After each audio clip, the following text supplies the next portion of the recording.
Well, NBC and Microsoft are calling it quits when it comes to MSNBC. Shira Ovide is going to talk to us about that as well, because apparently there's nothing you don't do around here. So, so MSNBC, been there 16 years, sweet 16, and sorry, we're not doing it anymore. That's right. They're breaking up the party. I mean, it's been kind of an awkward marriage for a long time. Back in the 90s, when Microsoft and NBC teamed up to start MSNBC, the cable channel, it made a lot of sense. You know, Microsoft was this sort of tech visionary, and NBC was this media company that maybe needed a little technological juice.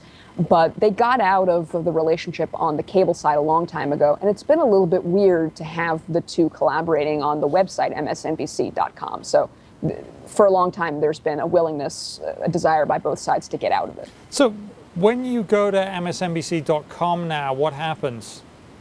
It'll direct you to a new website, nbcnews.com, which from a brand perspective for NBC, it makes a lot of sense, right? It was always a little bit odd. The Today Show segments would kind of refer people to a website that was, you know, today.msnbc.com. And it really didn't make a lot of sense from a brand point of view for the NBC side. So now that brand confusion has gone away.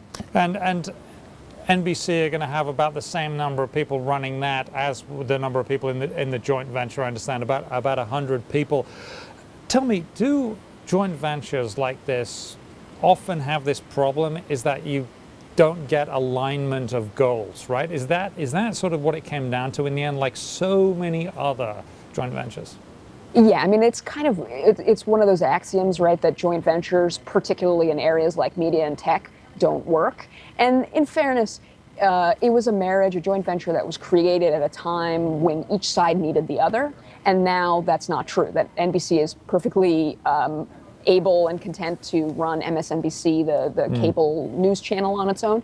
And they're perfectly willing and able to run a news website on their own. They don't really need Microsoft anymore. And likewise, Microsoft is charting its own course and doesn't really need that kind of news gravitas that NBC provided them either.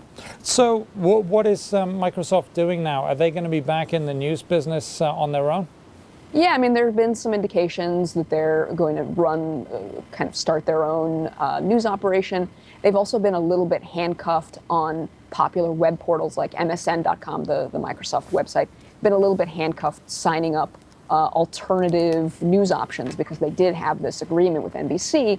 So I think it's probably fair to expect they'll do more kinds of relationships on a non-exclusive basis with other media partners. Okay. Does it make sense for a computing company or a software company, if you like, which has a phone division kind of, to be in the news business? Or does it really make sense because maybe news is a lost leader for some companies? Yeah, I think you've kind of seen internet companies or tech companies go in different directions on this. Google, for example, kind of goes the non-news direction. They just kind of aggregate news, they say. They don't want to be in the news business. Yahoo, on the other hand, has a fairly extensive news division on its own, making, you know, online videos about business topics and other kinds of features. So they've kind of taken a different tack. We'll see. Microsoft might choose a path that's somewhere down the middle. Okay. We shall see. Always a pleasure. Shira Ovide with the Wall Street Journal.